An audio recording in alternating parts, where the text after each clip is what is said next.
እንኳን እናመጣችሁ ወደ ኒኪ ፕላትፎርም ቁጥር አንድ ቪዲዮ ነው ይሄ። ስለ ኒኪ ፕላትፎርም ፐርፌክት የሚያስፈልጋችሁን ነገር ያስፈልጋል ብዬ ያሰብኩትን ነገር አዘጋጅቼላችኋለሁ። ኒኪ ፕላትፎርም በደንብ ስራ ይፈልጋል። ኔትወርክ ይፈልጋል፣ ጊዜ ይፈልጋል፣ ትዕግስት ይፈልጋል፣ ጥረት በጣም ይፈልጋል፣ የሰው ኃይል ይፈልጋል። ቲምወርክ ስራ ነው። ቲምወርክ ይፈልጋል እና በቲምወርክ ነው ስራው የሚሰራው። ስለዚህ ቲምወርክ ከሆነ ማንኛውም ቲም የመለወጥ እድሉ ሰፊ ነው። ስለዚህ የመጀመሪያ ስራ ሪኮመንድ የማደርጋችሁ ምንድነው፣ እዚህ ፕላትፎርም ላይ ስራ በደንብ ስራ ስሩ። ሰው ላይ ስራ ስሩ። ልጆች ላይ ስራ ስሩ።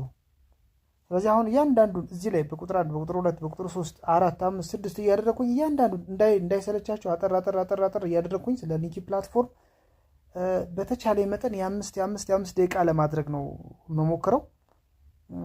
ፕላትፎርሙ በጣም ብዙ ነገር ነው ያለው። ምንም ነገር ማለት እንደዚህ ብላችሁ ዘርዝራችሁ ምናምን ነገር እኛ ያላወቅነው ብዙ አለ። በጣም ብዙ ነገር አለ። ያንን ደግሞ አዲስ በምንደርስበትም ቪዲዮ እንለቃለን። ቶሎ ብላችሁ ቴሌግራም ላይ ቼክ ምንድነው የሚያወራው ቪዲዮ። ቁጥር 2 ደግሞ ምንድነው ባልኮ ምን ላይ ነበር ያቆምኩት? የመጀመሪያው ላይ የምታስታውሱ ከሆነ ገሩኝ ያቆምነው አዲስ ልጆች እንዴት ታስካቸውን ሪሲቭ ይላሉ። አዲስ ልጆች ታስካቸውን እንዴት ሪሲቭ ይላሉ። ሪሲቭ የሚሉት ምን ላይ ነው? ታስክ ውስጥ ይገባሉ። ታስክ የምትለዋ ላይ ይገባሉ። ታስክ ውስጥ የምትለዋ ይገቡና ሜሴጅ ይመጣላቸዋል። ሲጀመር ሰዓታቸውን እንደጨረሱ 2 ሰዓታቸውን ወንዶች እንደጨረሱ ሴቶች ደግሞ 1 ሰዓታቸውን የመጀመሪያው 1 ሰዓታቸው ሁለተኛ ደግሞ 2ኛ ሰዓታቸውን እንደጨረሱ ይመጣላቸዋል ሜሴጅ። ከዛ በኋላ ምንድነው የሚያደርጉት? እንመጣበታለን። እዚህ ምስላል እንዳለ እናወራበታለን። እዚህ ውስጥ ይመጡና እዚች ቦታ ላይ ሪሲቭ የምትል ትከፈታለች። ኮንፈርም የሚል ሪሲቭ የምትል ትከፈታለች። ስለዚህ ሪሲቭ የምትለው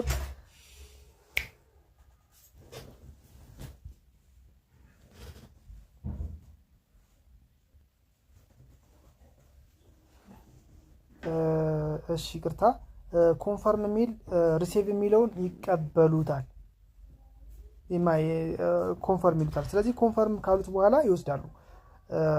ሁለተኛውንም ሰዓት ሲጨርሱ እንደዚህ ይላል። ስለዚህ 60 ደቂቃ ከ60 ደቂቃ ይጠናቀቃል። 120 ደቂቃ ከ120 ደቂቃ ይጠናቀቅና ሪሲቭ ትላላችሁ። ስለዚህ ጋር ስላለው ነገር እመጣላችኋለሁ። በሌላ በሚቀጥለው ቪዲዮ ደግሞ እመጣላችኋለሁ። ስለዚህ ከዛ ሪሲቭ ካሉ በኋላ የት ነው የሚቀመጠው?